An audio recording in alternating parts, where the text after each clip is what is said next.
Hello, in this video I would like to show you the lightest paddleboard in the world.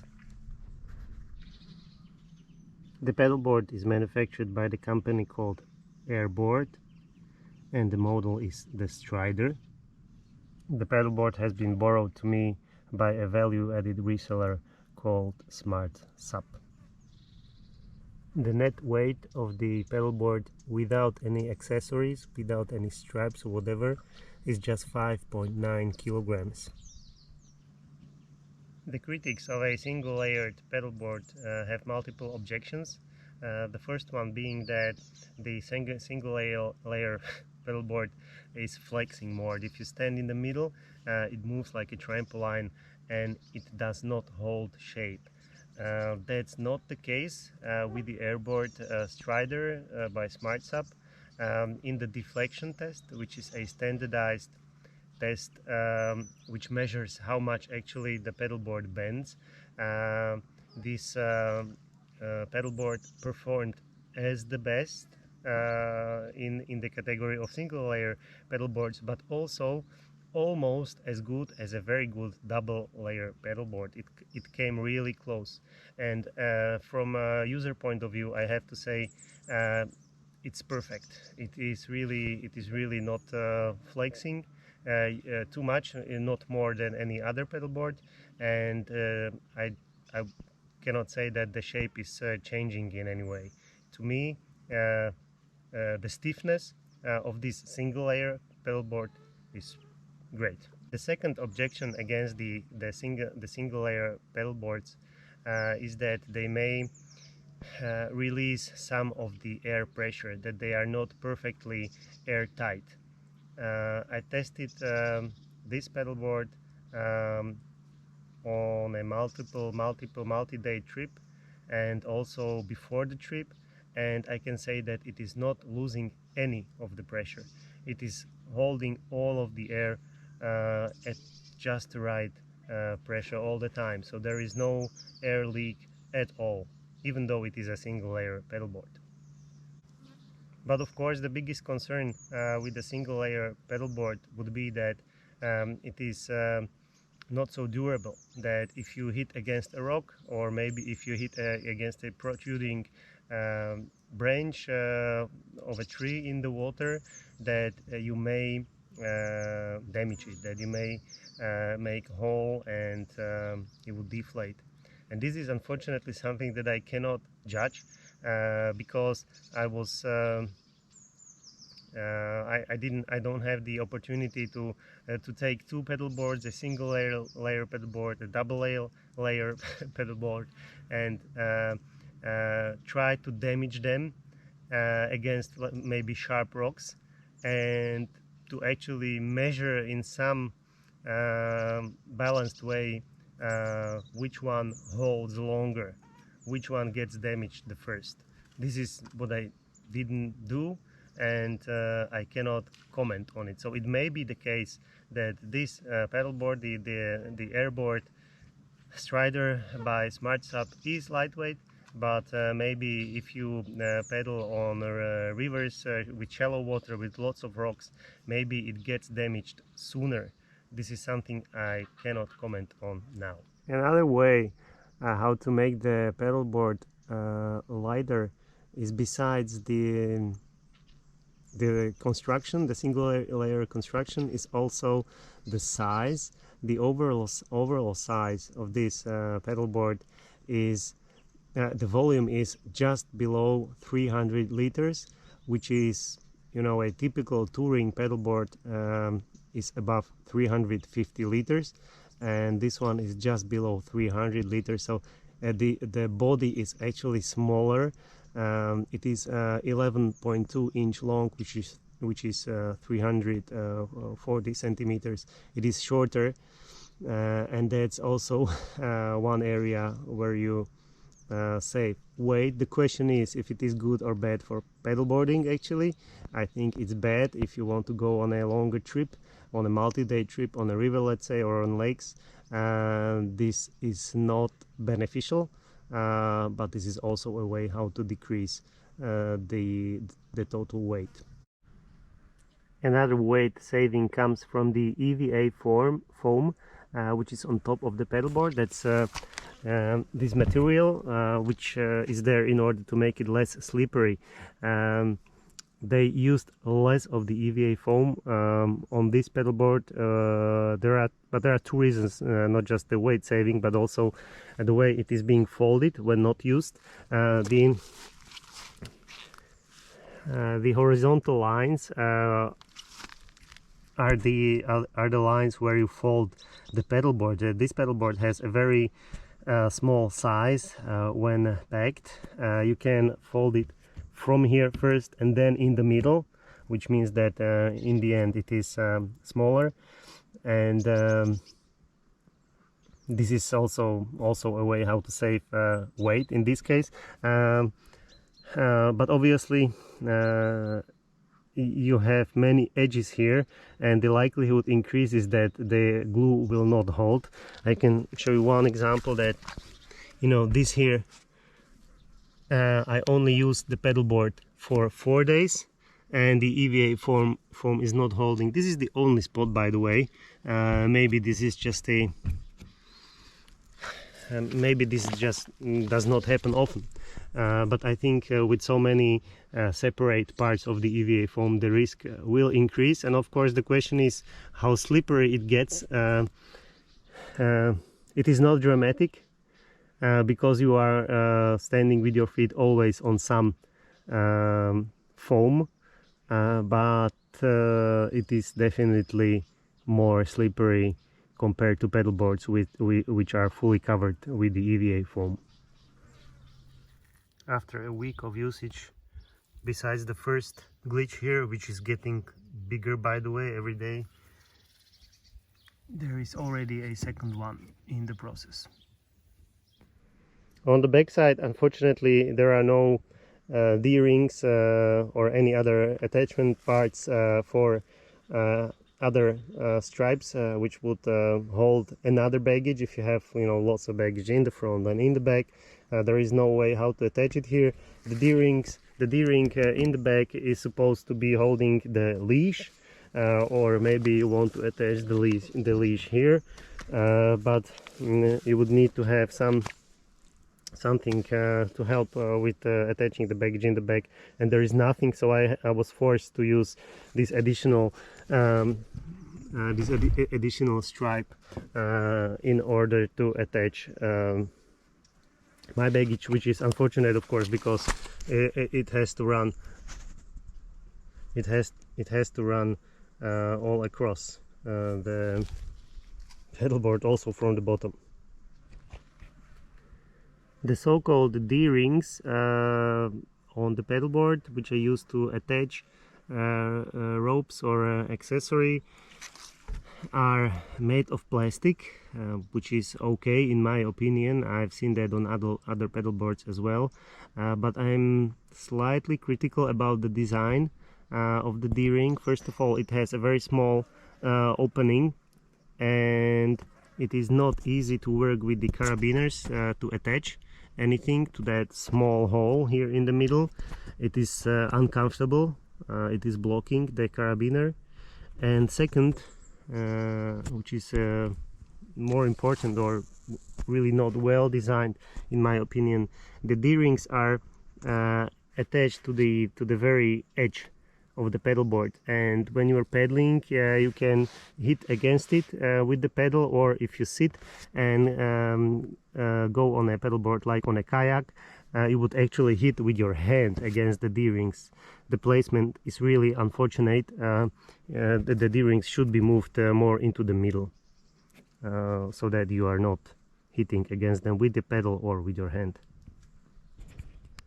The valve is placed not on the top of the deck, but from the back side, which is great in my opinion. I'm surprised that not every manufacturer does it like that, because when you are deflating the paddleboard, you can easily push out all of the air, and also when you are walking on the paddleboard, it does not block some space for your baggage, or you are not touching that with your body in any way. So this is a great decision, in my opinion, to place it at the back.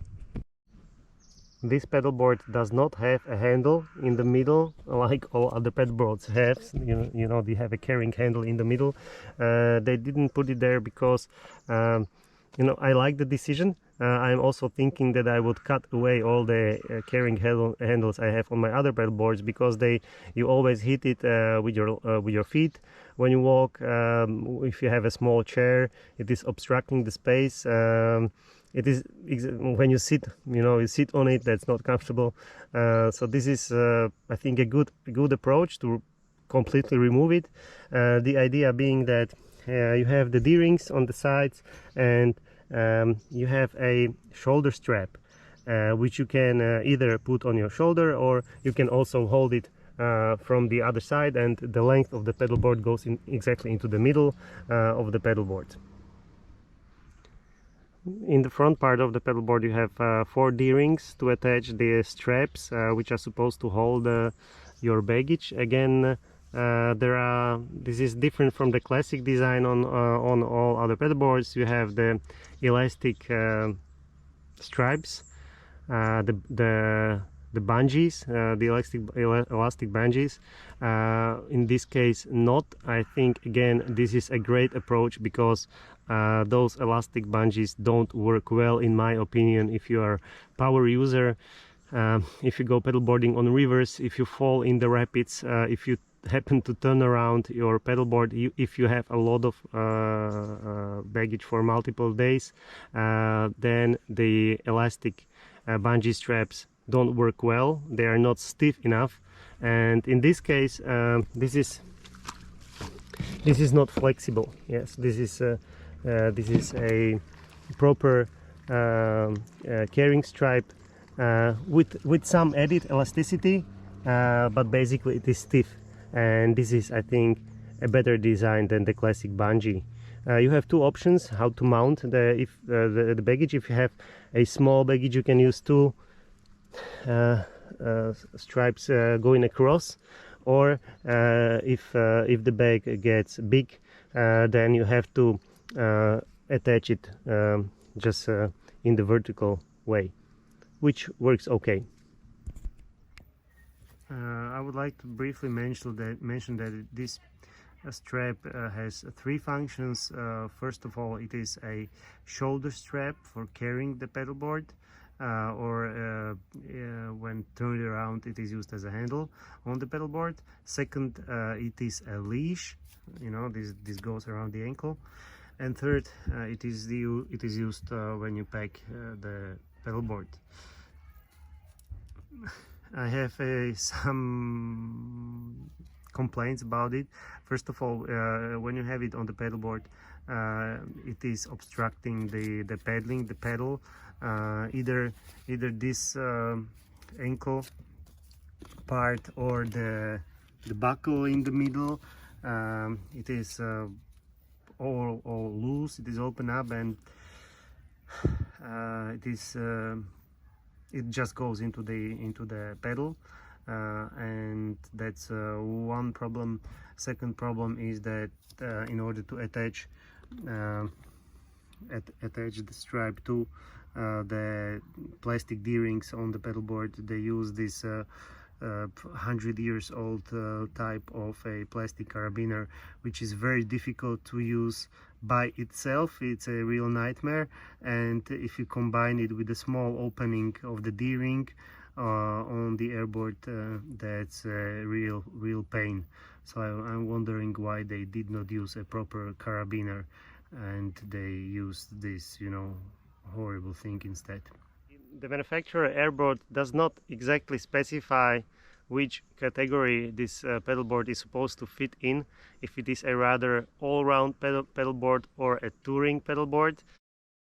Given the size and other properties, I think it is definitely an all-round paddleboard. The straight line trekking is not the best, and it makes it difficult to use it on very long journeys. For comparison, this is Starboard Touring DSC paddleboard. It is longer, it is flat, the surface area of the fin is larger and the fin is stiff. The result of all of these changes or differences is that the straight line trekking is much better. The fin on the Airboard has a medium-sized surface area. Let's compare it against starboard. This is the standard starboard fin. You can see that starboard goes deeper into the water and has a greater surface area, which helps with trekking and with stability, but okay, it goes deeper. If I compare it against the starboard river fin, you can see this is again different to some extent also in the surface area, but mostly the Airboard fin goes deeper. And when I compare it to a river fin from Kiboko, it is similar, somewhat similar. So this is the Airboard fin is rather small, and that's another feature which makes the Airboard not perform very well in the straight line trekking. The fin is flexible, which is good in my opinion. With regards to stability, I'm not sure what kind of effect this has. If you know, it can be moved easily with not much resistance, so maybe this is not helping with the stability. Most important, Airboard does not use a standard US fin. They have their own system for which you need to have the Allen screwdriver. It means you cannot do it by hand. You have to have a tool, which is not a drama in my opinion, but I slightly prefer the way it does starboard, that the screw is can be left on the paddleboard.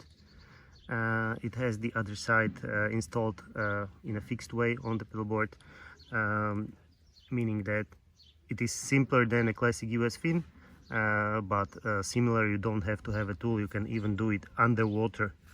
It really works, and in this way this would be more complicated. There is what surprised me. There is a first scratch on the fin.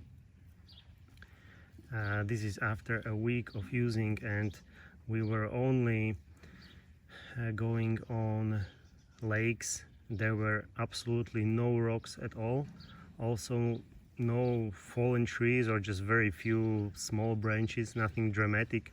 So it was an area easy for the fin. It should be easy, and this is just after 1 week, so maybe the fin is too soft. Again, if I compare it to starboard, this is flexible but much stiffer. What I like about Airboard very much is their accessories. Look, for example, this is for sailing. I did not try it yet, but I will definitely get one to test it out. That's funny.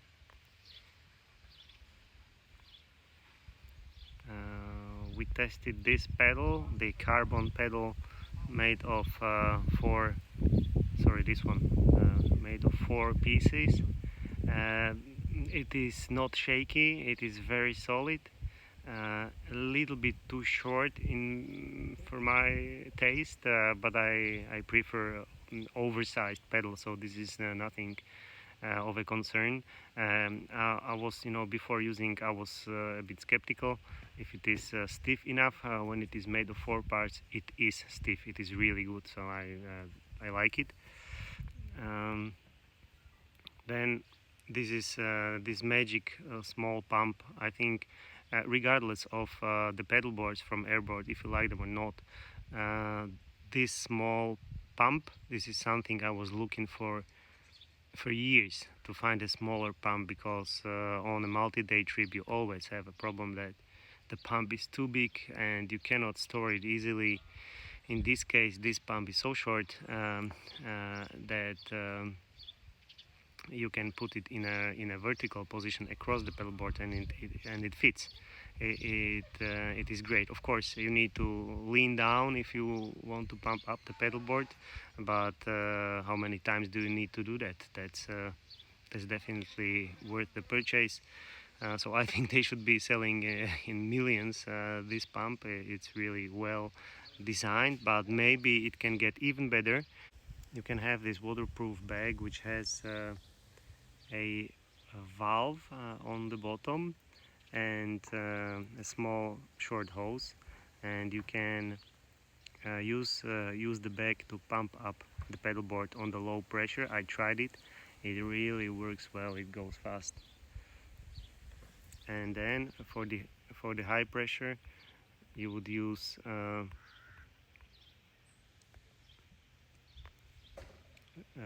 this magic pedal, which can be used to pump up the paddleboard to high pressure. It means that you would actually not need any pump at all, not just a small one, but no pump at all. You would have just the waterproof bag for low pressure and the pedal for high pressure. Of course, it will take long, yes, but you do it once, and then for a couple of days the paddleboard is holding the pressure well, so you would actually not need to care about it. And this is way to go, in my opinion. This is absolutely fantastic. I'm excited about this. Also a chair, an inflatable chair for the paddleboard. This is something I was experimenting with for years. I was looking for one, and I made one in the end because I couldn't find a suitable one. So this made me smile. But unfortunately, 2.6 kilograms is way too much. I have a small chair which only weighs 500 grams. It is not inflatable in my case. That's the disadvantage, but 2.6 is too much. It would be good if this was just one piece rectangle shape made of drop stitch, and it should be way lighter. But yes, the approach is correct. You need to have a chair on a multi-day trip. You cannot keep standing all the time or just sitting on the paddleboard. That's not comfortable. And this is another fantastic advantage of the Airboard Strider by SmartSup. When packed, it is extremely small. For size comparison, this is the IKEA chair. This is a 27.5 or 70 centimeters wide paddleboard at the end, so you know the pack size is extremely small. That's practical. You know, with after a week we needed to get rid of one paddleboard because the child was not able to continue anymore, and it caused no problem at all to us logistically, because this paddleboard is so small that we can easily deflate it and bring it with us. Regarding the bag, the idea is that the bag is waterproof, and the airboard fits in, plus all the accessories, and you still have space for additional baggage which you need during transport. And then when you are on the water, you would use the bag as a waterproof bag. The problem we had was that after you put the paddleboard and the pump and stuff into the bag, there is not much space left. So if you go on a longer journey and travel by the airplane, for example, this would be the large baggage, and plus you would have the additional smaller baggage. So this can go up to 23 kilograms, and you can have up to 8 kilograms on your airplane. It means that you do not have to put all your stuff into the remaining space of this bag. That would be okay, but still the problem was that the remaining space was too small. we needed to have a family tent, sleeping bags and so on, and this was a bit too small if you consider that you need to also roll it up at least twice. The space gets even smaller, and also it becomes V-shaped, so this is another reason why the internal space is getting smaller. So the case is that if you do have a lot of stuff, this may not be sufficient. It is not small, it is spacious, but it still may not be completely sufficient. We were on the water for 10 days, and after 10 days this is the first hole. It is exactly around the edge where the bag is being folded.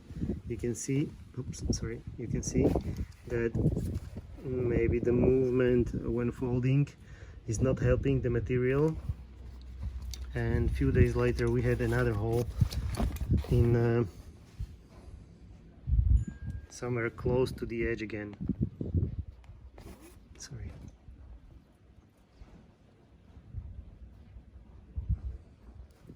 The idea to store the paddleboard in a waterproof bag, which you then can use on the water as waterproof bag, is logical, or seems to be logical, but I can say that on our first paddleboard 10 years ago we had exactly the same situation. The paddleboards were larger, of course, much heavier, but what happens is after a few years, this does not happen quickly, but after a few years you have to move the paddleboard in the garage. You have to move it bit by bit, and the bottom will be scratched slowly, and after a few years it will start leaking, and you know, you can put patches there like on a bicycle tire or something like that, but it's actually when you scratch it against the bottom there are many small disturbances there. So the concept is not ideal, and I think it is going to happen here, and then you end up with a big problem that you have a bag which you believe is waterproof.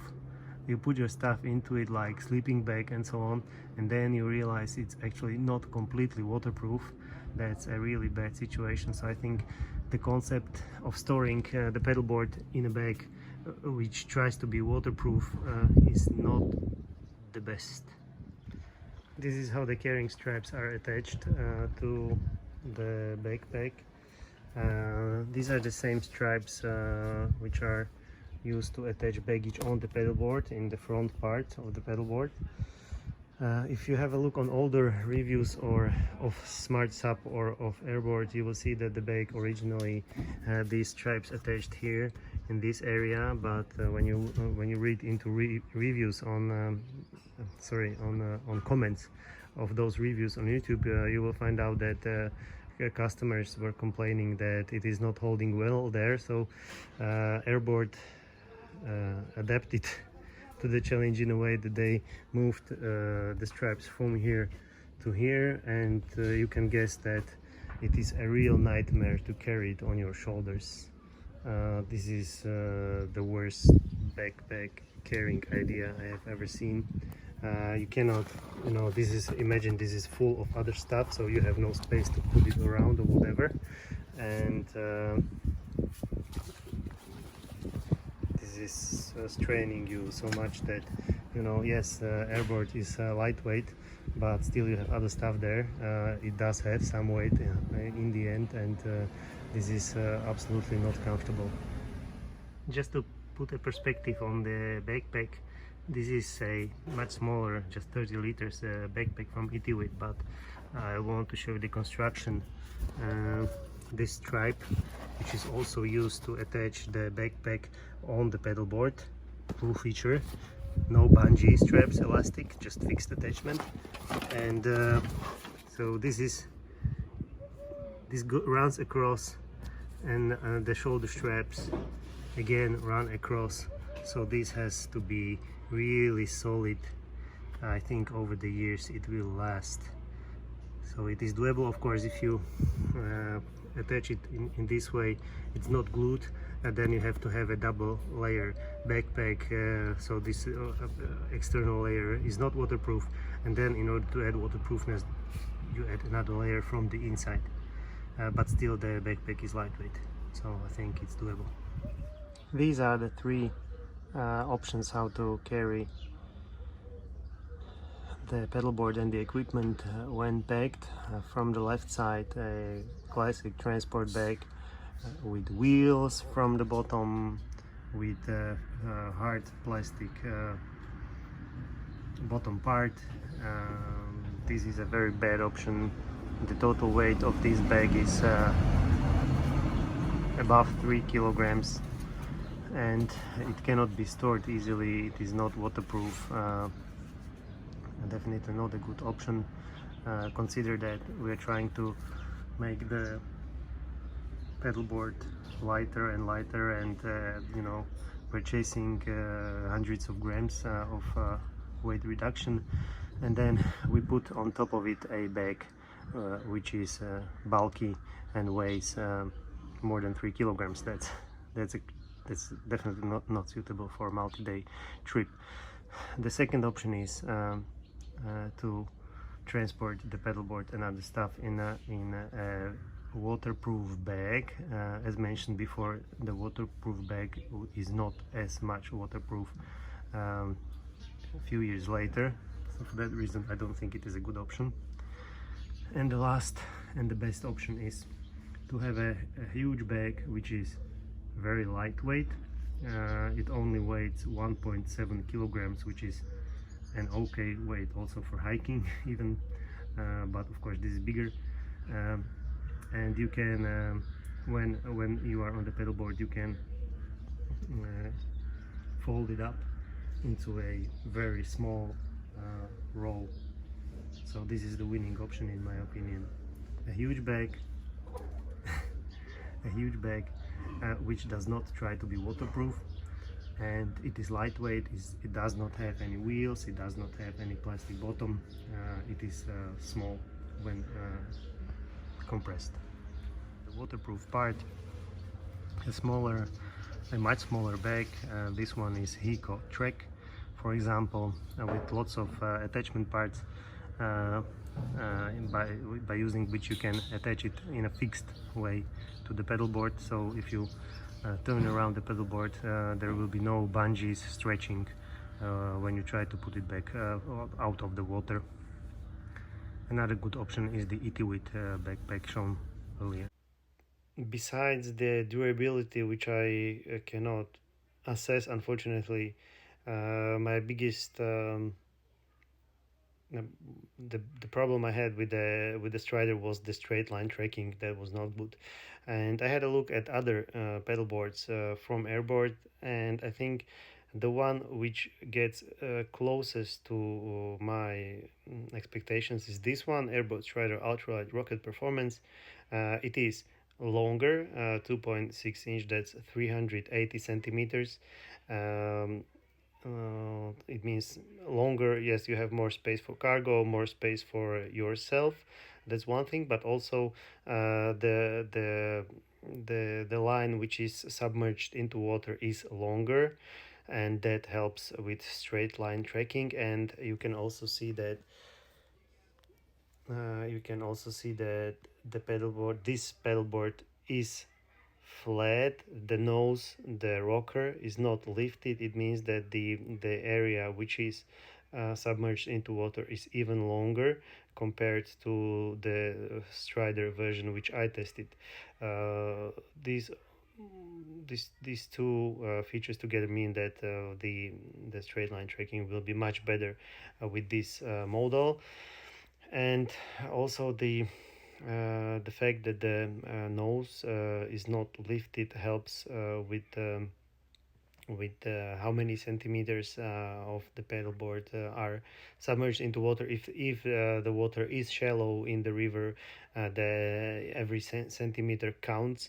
I often have to go without any fin at all, because the water is too shallow, and if more of the body of the pedalboard is flat, then it really helps. I can compare with a Tambo race pedalboard, which is a banana shaped thing, and it actually goes deeper than a flat starboard. So this is another thing, longer, more space for cargo, flat for better straight line trekking and better submersion. So this is the candidate. Unfortunately, it is not absolutely ideal. These are the dimensions: 78.7 centimeters wide, that's 31 inch. Unfortunately, the maximum should be 30-inch, that's 76 centimeters, meaning 3 centimeters less, or maybe even 29-inch, that's 73 centimeters. That's the area where there is the best performance. So unfortunately too wide for a long distance touring paddleboard, but we're speaking about 2, 3, 4 centimeters, so it's not a huge difference, but I would like to see here 76 or 73 centimeters. Please, Airboard, make it narrower, because there is no version which fits that. But this thing really gets close to what I'm looking for. I hope I will be able to try it one day, and this one looks promising. So what's the conclusion of my testing? What's the conclusion of this review? I think Airboard has the potential to have the best paddleboards.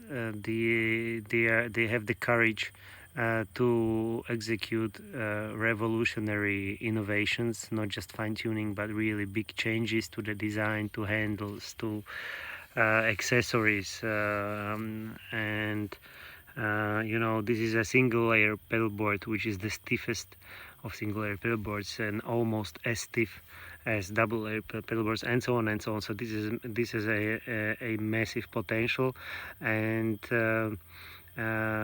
besides all the stuff which I mentioned, which is maybe not ideal, I have to say one thing. We bought 10 years ago one of the first inflatable pedalboards, and my wife likes it till today. In between we had many other high-end pedalboards, as you can see on this picture, Starboard, Tambo, and so on and so on, and she never liked them. She always said that the old heavy pedalboard is the best, and with Airboard it happened for the first time that she said that this is a good paddleboard. She likes it, she wants to have it.